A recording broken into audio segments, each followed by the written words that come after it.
Narito na naman tayo para sa isang napaka-sweet at nakakakilig na love story nila Kalingap Edu at Ate Viancy. Tulad mo ay aking makilala at kung ano ako'y tanggap. Para sa pagpapatuloy ng ating love story ay pumunta ang Kalingap team at si Ate Viancy sa isang amusement park. Sobrang tagal talaga ng kanilang biyahe. Inabot pa sila ng 10 hours at natulog pa nga sila doon dahil kinagabihan na nga sila nakarating. At kinaumagahan, ayun na, pumunta na sila sa amusement park. At sobrang nag-i-enjoy din talaga ang Kalingap team na makikita ninyo sa ating nakaraang video. Ngayon ay ang pagpapatuloy ng kanilang adventure dito sa amusement park. Sobrang nakakakilig ang mga matutunghayan niyo dito dahil magkakaroon sila ng mas maraming interaction at mas malalo silang magkakaroon ng bonding.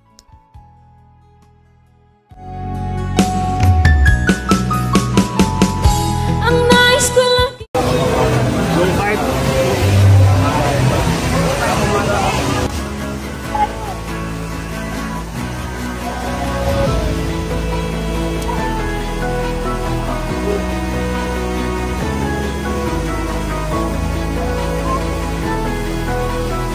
Wala tayo sa kabayo lang.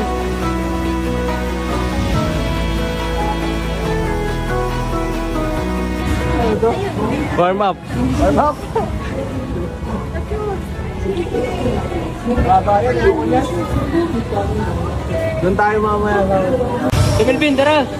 Uy, dyan Kaya nandun muna tayo sa simpleng ride. Lahatin natin eh. Ito ang sunod kasi yung tapos tayo sunod. Tapos roller coaster tayo. Tapos sige. Drop.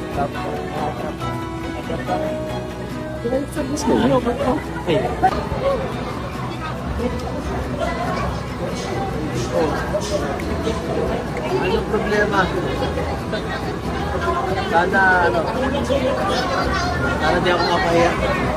Mga gusto kong gawin. Childhood. Memory pala lang ito. Pangarap ko lang ito dati. Pangarap lang dati. Ngayon, matutupad na. Kasi dati, nung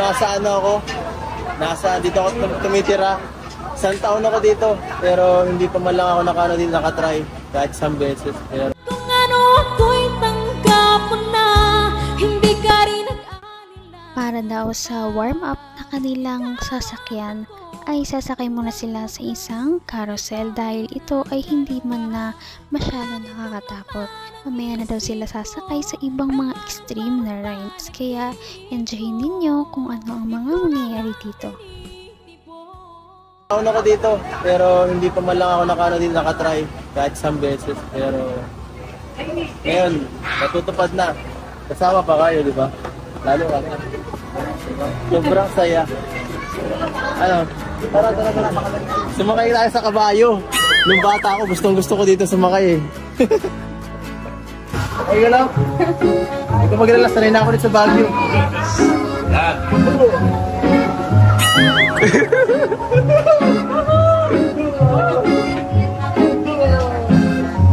Wala kabayo. Hoy, dito. Okay.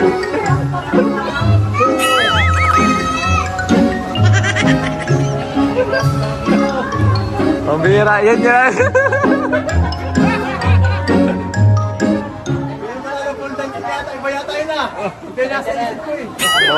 You ever wonder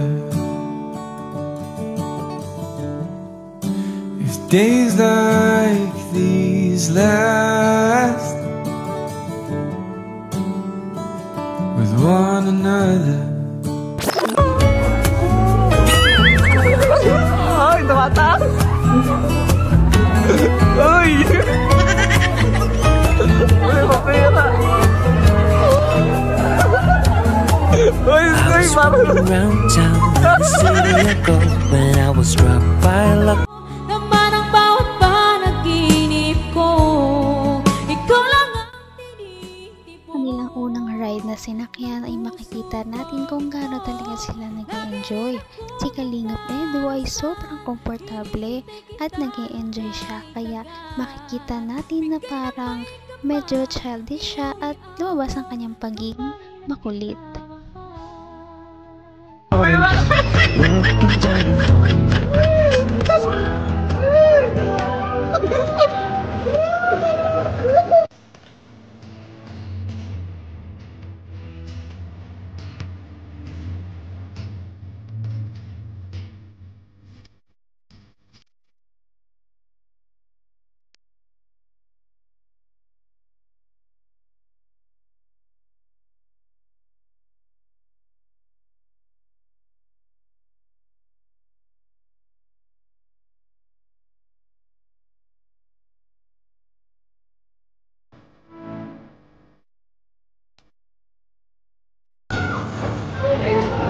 Paano na ako? Paano na? Next ride tayo, next ride! Next ride tayo, next ride!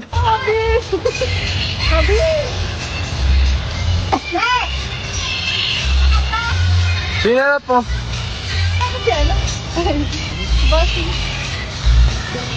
Sinanap mo sabi?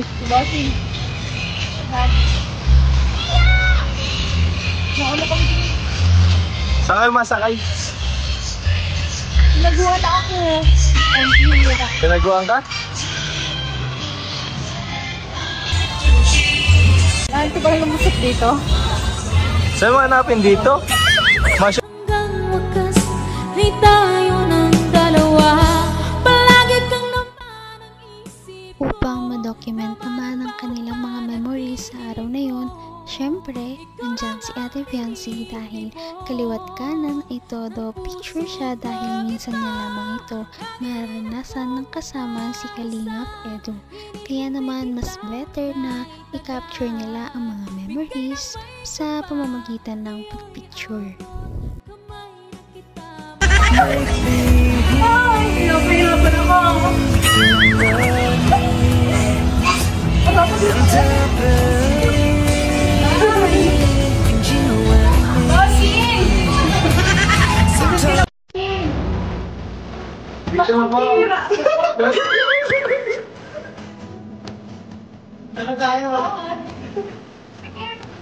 Kanina ka pa niya hinahanap ko. Tara na, ano mo na.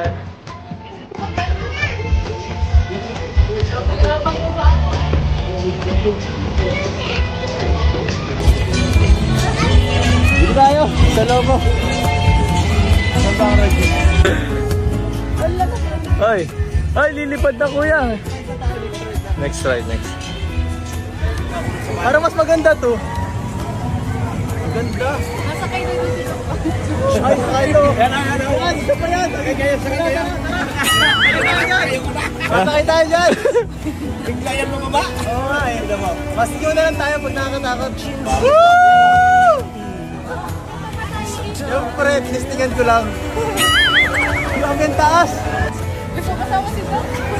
Ay! Grabe! Buhay ka pa? Grabe! Buhay ka pa? Ayan o. Ingat eh. Grabe yun. Ako ang kinabahan. No, ay, ayos. Grabe. Sobrang mag-e-enjoy talaga silang dalawa sa kanilang mga pinuntahan at dito nga ay hindi nila maitago kung gaano sila nagkukulat sa mga rides na sobrang taas at syempre yan ay sasakyan din nila maya-maya lamang at ito ay inyong makikita sa ating susunod na video kaya yan ay inyong dapat na subaybayan. Napaka-sweet talaga nila at napakabait ng tambalang ito kaya maraming sumusuporta. Kaya naman sana ipatuloy natin silang suportahan at mahalin si Fiancee, si Kalingap Edu at ang Kalingap team. Yun lamang at maraming salamat sa panonood. Abangan natin kung magkakatuluyan ba talaga si Kalingap Edu at Fiancee. Hanggang sa muli! Bye! Ngayon'y abot